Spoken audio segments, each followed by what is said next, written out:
आप सभी को जय मसीह की। मैं पास्टर रवि कुमार एक और बार आपके साथ में परमेश्वर को धन्यवाद देता हूँ आज के दिन के लिए। और आज हम अपने चैनल पर हमारे पास्टर जी पास्टर संजय मौर्य जी की हम गवाही को लेकर आए हैं। तो जब हमने इस गवाही को सुना ना सन 2009-10 के अंदर, तो हमारा जीवन उनकी गवाही सुन के बहुत आशीषित हुआ, जीवन बदल गया। और किस प्रकार से परमेश्वर ने उनके जीवन में चमत्कार करा। फिर लोगों ने उनको त्याग दिया, लोगों ने उनको तिरस्कार कर दिया, लेकिन परमेश्वर ने जब उनका हाथ थाम लिया तो परमेश्वर ने आज उनको एक बड़ी मुकाम पर, ऊंचाइयों पर पहुंचाया है। तो प्लीज आप इस गवाही को पूरा सुने, और अगर आपको ये गवाही पसंद आए तो इस गवाही को लाइक करें, कमेंट करें, शेयर करें। और कोई भी अगर हमारे चैनल पर पहली बार है तो आप हमारे चैनल को भी सब्सक्राइब कर लें, और साइड में जो बेल आइकन आता है उसे जरूर दबाएं ताकि आने वाली वीडियो आप तक पहुंच सके। प्रभु आपको बहुत आशीष दे। जय यीशु। Praise the Lord. जय मसीह की साथियों, मैं पास्टर संजय मौर्य। मैं अपनी गवाही के द्वारा आपको इंकरेज करना चाहता हूँ। 1981 में मेरा जन्म एक गैर मसीह परिवार में हुआ, राजस्थान के जिला धौलपुर में। मेरे परिवार में करीब 16 सदस्य थे, और 16 सदस्यों की मृत्यु सिर्फ एक टीबी की बीमारी से हो गई। मेरे दादा को जो बीमारी हुई, मेरी दादी ने उनकी सेवा की, इसके कारण से उनको टीबी हुई। मेरे ताऊ ने उनकी सेवा की, मेरे ताऊ को टीबी हो गई। ऐसे चलते चलते मेरे पिताजी को, मेरे पिता से मेरी माँ को टीबी हुई, और मैं एक 11 वर्ष की उम्र में अनाथ हो गया। मेरे माँ बाप गुजर गए। मेरा बहन भाई चाचा ताऊ कोई नहीं था दुनिया में। मेरी बुआ के घराने ने मुझे कुछ समय तक पाला, लेकिन अनाथ होने के कारण से मैं स्कूल नहीं जा सका, और मैं बहुत बुरे और गलत लोगों के साथ रहने लगा। धीरे धीरे मैं इतना बिगड़ गया मेरे गांव में कि मेरे साथ यदि किसी का बच्चा, किसी का बेटा बैठा दिख जाता था तो शाम को उसमें इस वजह से मार पड़ती थी कि तू संजय मौर्य के साथ क्यों बैठा था, क्योंकि वो तो बहुत बिगड़ा हुआ लड़का है। इतना बिगड़ा हुआ मैं व्यक्ति था, क्योंकि कोई डांटने वाला नहीं था, कोई समझाने वाला नहीं था। और मेरे बुरे जीवन की वजह से मेरे बुआ के लड़के भी मुझे धीरे धीरे नापसंद करने लगे। आपको बता दूं, मैं कुछ चोर लोगों की संगति में चला गया, और सन 2000 में मेरे मित्रों ने मुझे ये सलाह दी कि हम आगरा में चल के चोरी करेंगे, वहाँ चोरी करने का स्कोप ज़्यादा है। इसलिए मैं सन 2000 में आगरा आ गया। आगरा में चोरी तो एक भी नहीं कर पाए, और खाने पीने के लाले पड़ने लगे। बहुत दुख में, बहुत पीड़ा में था। मेरे एक दूर के मामा के घर में मैं आगरा में रहा, और खाना मांगने में शर्म लगती थी, क्योंकि मैं कोई काम धंधा तो करता नहीं था। चोरी करने का प्रयास करता और चोरी कर नहीं पाता था। इसलिए कई दफ़ा ऐसा हुआ कि खाना मांगने की शर्म के कारण मैं उनके भूसी वाले कनस्तर से रोटी निकाल कर खा जाता था, क्योंकि पेट भरना जरूरी था और खाना मांगने में शर्म लगती थी। लेकिन मैं सिगरेट पीता था, कभी कभी दारू भी पीने लगा था। एक दिन मैं एक दुकान पर सिगरेट पी रहा था। उसी समय एक मसीह भाई वहाँ सिगरेट पी रहा था। धीरे धीरे उनसे मेरी मुलाकात हुई, उनसे धीरे धीरे मेरी दोस्ती हो गई, और इस कारण से वो भाई ने मुझे ऑफर किया कि मैं उनके साथ मार्केटिंग का काम करूं। और मैं उन दिनों में जॉब ढूंढ रहा था, क्योंकि मैं बहुत परेशान था, मेरे पास पैसा भी नहीं था। वो भाई के साथ मैं मार्केटिंग करने लगा, और 2005 में मैं और वो भाई दोनों मार्केटिंग करने लगे, और हम ग्वालियर में जा कर के डोर टू डोर मार्केटिंग कर रहे थे। लेकिन रात के टाइम हम एक ही धर्मशाला में, एक ही रूम में दोनों रखे हुए थे। मैं बहुत थक गया था, और आंखें बंद करके मैं लेट गया, लेकिन मुझे नींद नहीं आई थी। मेरे मित्र ने सोचा कि मैं सो गया हूँ, और वो हर दिन दुआ करता था, प्रार्थना करता था। वो बेड से नीचे उतर के उसने घुटने टेक के दुआ करना शुरू किया। पढ़ा लिखा व्यक्ति था, इंग्लिश में भी प्रार्थना कर रहा था, हिंदी में भी प्रार्थना कर रहा था, अन्य भाषा में प्रार्थना कर रहा था, और मेरा नाम लेकर के भी उसने प्रार्थना की। मैं डर गया, मुझे घबराहट हुई, मुझे लगा कि इसमें कोई भूत वगैरह आता है। अब वो तो सो गया, पर मुझे डर के मारे नींद नहीं आ रही थी। जब वो सोया तो मैंने उसको जगाया और कहा, भाई मुझे ये बता दो कि तुम अभी क्या कर रहे थे। मुझे लग रहा है तुमने मेरे ऊपर भी कोई टोना टोटका किया कि तुम मेरा नाम भी ले रहे थे। और वो भाई ने मुझे जवाब दिया कि भाई मैं तो ईश्वर से प्रार्थना कर रहा था। मैंने कहा, मैं नहीं मानता हूँ, आप झूठ बोल रहे हो, क्योंकि यदि तुम प्रार्थना करते हो, तुम्हारे हाथ में प्रार्थना करने का कोई यंत्र नहीं था, जैसे धूप बत्ती, अगरबत्ती, कुछ बजाने की सामग्री, या तुम्हारे सामने कोई फोटो, कोई मूर्ति होती तो मैं मान लेता। लेकिन ना तुम्हारे हाथ में कुछ था, ना तुम्हारे सामने कुछ था, तो मैं कैसे मानूं कि तुम प्रार्थना कर रहे थे? उस रात उस भाई ने मुझे प्रभु परमेश्वर यीशु मसीह के विषय में बताया, यीशु के प्रेम के विषय में बताया। उन्होंने मुझे बताया कि परमेश्वर प्रेमी है, वो आपसे प्यार करता है। और मैं तो त्यागा हुआ था। मेरी बुआ के लड़कों ने मुझे भगा दिया था 2000 में। उसके बाद मेरी मौसी मुझे अपने घर ले गई, तो मेरे मौसा जी ने मुझे अपने घर से भगा दिया था। मुझे बड़ी तड़प थी कि कोई मुझे भी पसंद करे, कोई मुझसे प्यार करे, पर कोई मुझसे प्यार नहीं करता था। और उस भाई ने बताया कि परमेश्वर प्रेम करते हैं, तो मुझे प्रसन्नता हुई।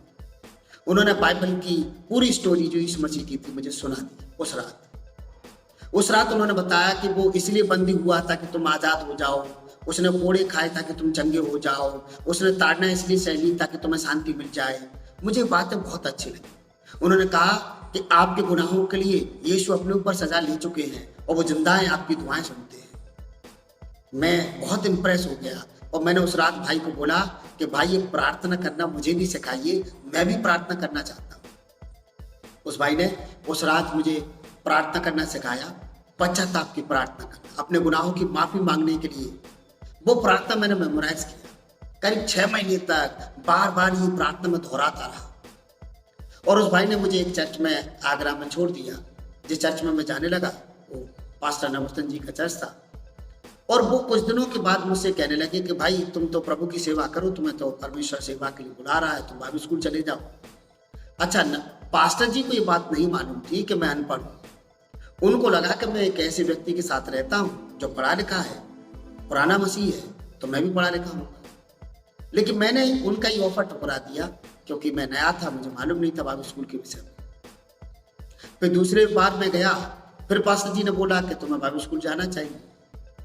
तो अब मैं तो कुछ नहीं कर पाया। मैंने उस भाई से बोला जो मुझे विश्वास में लेके आए थे कि भाई वो मुझे बाइबल स्कूल भेजना चाहते हैं, आप बताइए क्या करूं। तो उसने बोला कि आप मना कर दो पास्टर। मैंने बोला भाई मुझे तो हिम्मत नहीं हो रही, आप साथ में चलो। तो वो भाई साथ में आया और उस पास्टर जी को मना कर दिया कि अभी उनको और सीखने दीजिए। फिर पास्टर जी ने मुझे बोला कि तुम प्रार्थना करो। मेरे दिमाग में ये बात चल रही थी, मैं ये कह रहा था कि पास्टर जी ने ये कहा कि परमेश्वर चाहता है कि तुम सेवा करो, तो ये बात परमेश्वर पास्टर से क्यों बोल रहा है? ये बात तो मुझे बोलनी चाहिए। यदि सेवा मैं करूंगा तो परमेश्वर मुझसे कहेगा तो मैं पक्का सेवा करूंगा, किसी और को कहने से नहीं। तो पास्टर ने जब कहा ना कि तुम प्रार्थना करो, और मुझे तो प्रार्थना की बड़ी लगन लगी हुई थी। मैं बहुत प्रार्थना करने लगा था, मेरे जीवन में बदलाव आने लगा था। मैं सिगरेट पीना बंद कर दिया था, मैं दारू पीना बंद कर दिया था, बहुत भक्ति मन में आने लगी। और एक दिन दोपहर जब मैं प्रार्थना कर रहा था तो परमेश्वर ने मुझसे बातें की। मैं संघर्ष कर रहा था उस दुआ में, और मैं परमेश्वर से कह रहा था प्रभु यदि मैं सेवा करूंगा तो सेवा तो फ्री में होती है। मैं तो अपने खानदान का आखिरी चिराग हूँ, मुझे तो मकान बनाना है, शादी करनी है, और ये तो सेवा करने से तो नहीं हो सकता है। लेकिन परमेश्वर ने मुझे एक वचन याद दिलाया जो मत्ती 6 अध्याय उसकी 32-33 आयत में लिखा है। वहाँ यीशु मसीह ने ये कहा कि पहले तुम उसके राज उसके धर्म की खोज करो तो ये सब वस्तु तो मिल जाएगी। ये वाक्य मुझे मेमोराइज हुआ। ये वाक्य के द्वारा, इस वचन के द्वारा परमेश्वर ने मुझसे बातें की। और मैं दौड़ा पास्टर जी के घर गया। मैंने बोला पास्टर जी मुझे बाइबल स्कूल भेजिए क्योंकि परमेश्वर ने मुझसे कहा है। अब क्योंकि मैं 3 बार उनको पहले मना कर चुका था बाइबल स्कूल जाने के लिए, तो वो कहने लगे यार तुम्हें नहीं भेज सकता मैं, क्योंकि तुम 3 बार पहले मना कर चुके हो, कहीं बेइज्जती ना हो जाए तो बाद में लौट आओगे। मैंने बहुत रिक्वेस्ट किया और पास्टर जी ने तब जाके हाँ किया कि मुझे वो बाइबल स्कूल भेजेंगे। मैं बाइबल स्कूल के लिए रवाना हो गए एक पास्टर जी के द्वारा जिनका नाम विनय प्रकाश था, और वो मुझे बस से लेके जा रहे थे चंडीगढ़ पहुंचने में सिर्फ 1 घंटा बाकी रह गया था। और मेरे जहन में ये बात चल रही थी कि बाइबल स्कूल हम जा रहे हैं तो वहां तो पढ़ाई लिखाई होती होगी, और मैं तो पढ़ा लिखा नहीं। तो मैंने वो पास्टर जी को बोला, अपने पास्टर जी आप मुझे बाइबल स्कूल लेके जा रहे हैं तो वहां तो पढ़ाई होगी, मैं तो अनपढ़ हूँ। तो पास्टर मुझ पर बहुत गुस्सा किया, अरे तुम यहाँ के मुझे बता रहे हो, ये बात तो तुम्हें आगरा में बतानी थी, क्या तुम्हारे पास्टर ने तुम्हें नहीं पूछा? मैंने कहा उन्होंने तो नहीं पूछा कि मैं कितना पढ़ा। तो उन्होंने बोला कि ये बात तुमने आगरा क्यों नहीं बताई? मैं सर मुझे मालूम ही नहीं था कि वहाँ क्या होता है, बस मुझसे तो प्रभु ने बातें की, पास्टर जी ने कहा और मैं चल दिया। तो उन्होंने बोला चलो अब आ ही गए हैं तो मिल करके वापस लौट जाएंगे। हम बाइबल स्कूल में एंटर हुए प्रधानाचार्य के ऑफिस में गए। वहाँ एक साउथ के पास्टर थे, पास्टर टी ए अब्राह, वो CFI का सेंटर था। उन्होंने मुझसे इंट्रोड्यूस करते हुए ये कहा कि मैं ये भाई को यहाँ बाइबल स्कूल छोड़ने के लिए लेके आया था पास्टर जी। ये पास्टर जो मुझे छोड़ने गए थे, ये सुनते ही पास्टर टी अब्राहम ने मुझे ये पूछ लिया कि भाई यहाँ आने से पहले तुम क्या करते थे? मैंने बोला सर मैं मार्केटिंग करता था। उनको न जाने क्या हुआ, उन्होंने मेरा कंधा ऐसे थपथपाया और कहा ऐसे ही लोगों को परमेश्वर की जरूरत है, जाओ तुम पहले से ही लेट आए हो, आप जाकर के क्लास में बैठ जाओ। ये पास्टर जो मुझे छोड़ने गए थे, इन्होंने नहीं बताया कि मैं अनपढ़ हूं, ये मुझे छोड़ के आ गए। अब मुझे, क्योंकि मैं लास्ट में गया था, मैं कुछ लेट गया था, इसलिए मुझे पीछे वाली चेयर मिली। मैं बस मोर बनाता रहता था क्लास में बैठा बैठा, क्योंकि मुझे पढ़ना लिखना नहीं आ रहा था। पास्टर जो टीचिंग दे रहे थे, उनका राउंड लगा मेरी चेयर की तरफ। उन्होंने मुझसे कहा तुम यहाँ मोर बनाने के लिए आए हो, तुमने परमेश्वर के राज्य को मजाक बना के रख दिया है। बहुत डांटा तो मैं रो पड़ा। अब उन्होंने कहा कि अब देखो गलती मानने की बजाय रो के और दिखा रहा है। तो मैंने रोते हुए कहा कि सर मैं तो पढ़ा लिखा नहीं हूँ, मैं क्या करूँ, मैं क्या कर सकता हूँ? तो पास्टर जी ने बोला कि तुम्हें किसने भेजा है? जिसने भेजा उसको नहीं मालूम था। नहीं सर उन्होंने नहीं पूछा, जो छोड़ने आए उन्होंने भी नहीं पूछा। उन्होंने बोला पास्टर टी अब्राहम ने तो पूछा होगा। मैंने कहा सर उन्होंने तो बोला कि तुम जैसे लोगों की जरूरत है प्रभु के राज्य को, तुम जाओ क्लास में बैठ जाओ। तो टीचर ने जो कहा वो दिल छूने वाली बात थी। टीचर ने कहा सच में तुम्हारा चुनाव परमेश्वर की तरफ से हुआ है। जब परमेश्वर ने इतने लोगों का मुंह बंद कर लिया तो मैं भी अपना मुंह बंद कर लेता हूँ। और सारे स्टूडेंट को उन्होंने कहा कि पास ये संजय मौर्य के लिए सभी लोग मिलकर प्रार्थना करिए कि परमेश्वर इसे पढ़ना लिखना सिखाए। और टीचर ने मुझे बोला कि जो हम बोर्ड पर लिख रहे हैं उसको सिर्फ आप कॉपी करना सीख जाइए। तो मैं सुनता तो बराबर था, बस उसको कॉपी करने लगा। और जब ग्रेजुएशन हुआ तो वो टीचर ने मेरी गवाही दी थी कि सबका एक ग्रेजुएशन हो रहा है, संजय मौर्य के 2 हो रहे हैं, क्योंकि ये पढ़ना लिखना भी इधर ही सीखा है। और मैं जब आगरा लौटा बाइबल स्कूल से, चंडीगढ़ से, तो मेरे अंदर एक लगन थी कि मैं जवानों के लिए काम करूं, मैं जवानों को बचाने के लिए काम करूं, जवानों को सुसमाचार सुनाऊं। और मैं सुसमाचार में जुट गया। मैं सुसमाचार प्रचार करने लगा, गांव-गांव जा करके मैं लिटरेचर बांटने लगा।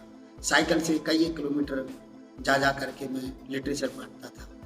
एक लगन थी प्रार्थना करने की, वचन सुनाने की। तब जाके परमेश्वर ने मुझे ये मौका दिया कि 2008 में मैं कलीसिया का निर्माण करूं या शुरुआत करूं। और 2008 में मैंने कलीसिया की शुरुआत की, चर्च प्लांटिंग का मैंने काम शुरू किया।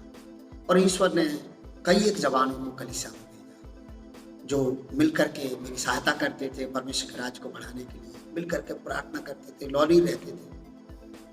तभी ईश्वर की कृपा से मेरी शादी 2008 में 31 अगस्त को एक मसीह लड़की से मेरी शादी हुई। मेरी पत्नी का नाम आरती है। और आज मैं परमेश्वर की कृपा से प्रभु की सेवा में हूँ, अच्छी कलीसिया चला रहा हूँ ईश्वर के अनुग्रह से। कई एक लोग सेवा में मेरे हाथ बटाते हैं, कलीसिया में बहुत अच्छे जवान हैं। और भी कुछ कलीसियाओं का हम शुरुआत कर पाए ईश्वर के अनुग्रह से। और ये मैं सारा श्रेय अपने जीवन का परमेश्वर को देता हूँ, क्योंकि मैं तो अनपढ़ था, अनाथ था, त्यागा हुआ था, लेकिन परमेश्वर ने जब अपनाया तो उसने चट्टान पकड़ा कर दिया। जैसे भजन संहिता 113 अध्याय में लिखा हुआ है, परमेश्वर लोगों को घूरे से उठा करके चट्टान पर खड़ा करता है। और उसने सच में मुझे घूरे से उठा के चट्टान पर खड़ा किया है। मैं परमेश्वर की कृपा से 4 बार विदेश की यात्रा कर चुका हूँ। सिर्फ ईश्वर कर सकता है। और आज जब मैं याद करता हूँ, जब परमेश्वर मुझसे बात कर रहे थे 2005 में कि मुझे सेवा करना चाहिए, और मैं कह रहा था मुझे तो घर बनाना है, मुझे तो घर बसाना है, यदि सेवा करूँगा तो ये कैसे होगा। आज परमेश्वर की कृपा से घर भी है, शादी भी हुई है, बच्चे भी हैं, मेरे पास 2 बेटी 2 बेटे हैं। बहुत अच्छी कलीसिया का निर्माण ईश्वर के अनुग्रह से कर पाया हूँ। ईश्वर का साथ है, बहुत आनंदित हूँ। आपसे ये कहना चाहता हूँ, आपको लग रहा होगा कि आप कमजोर हैं, आपको लग रहा होगा आप अनपढ़ हैं, आपको लग रहा होगा आप अनाथ हैं, आपको लग रहा होगा कि आप काले हैं, सांवले हैं, बेरोजगार हैं, पर आप परमेश्वर की दृष्टि से देखिए, परमेश्वर असंभव को संभव करने वाला परमेश्वर है। कलाम कहता है जो मनुष्यों से नहीं हो सकता वो परमेश्वर से हो सकता है। सब कुछ, अपनी बातें, अपनी चिंताएं परमेश्वर को दे दीजिए। वो पिता है, पिता बच्चों के मांगने से पहले जानता है कि उसकी क्या आवश्यकता है। ईश्वर की सेवा में जुट जाइए, वो आपको आशीष देगा, सरफराज करेगा। ईश्वर आपको बहुत आशीष दे। God bless you. और आपने देखा कि किस प्रकार से प्रभु यीशु मसीह ने प्रभु के दास के जीवन में चमत्कार करा। अगर आप भी यीशु मसीह को विश्वास करते हैं तो परमेश्वर आपके जीवन में भी चमत्कार करने के लिए तैयार है। तो इसीलिए यीशु मसीह ना तो किसी का धर्म बदलता है, ना किसी की जात बदलता है, यीशु मसीह जीवन बदलता है। और आपने सुना पास्टर जी के जीवन में कितनी कितनी परेशानियां आई, कितने कितने लोगों ने उनका तिरस्कार कर दिया, लेकिन परमेश्वर ने उनका हाथ थाम लिया। अगर आप भी यीशु मसीह का हाथ थामेंगे, प्रभु आपको चाहिए ऊपर लेके जाएगा। प्रभु आपको इस गवाही के द्वारा बहुत आशीष दे। जय यीशु मसीह।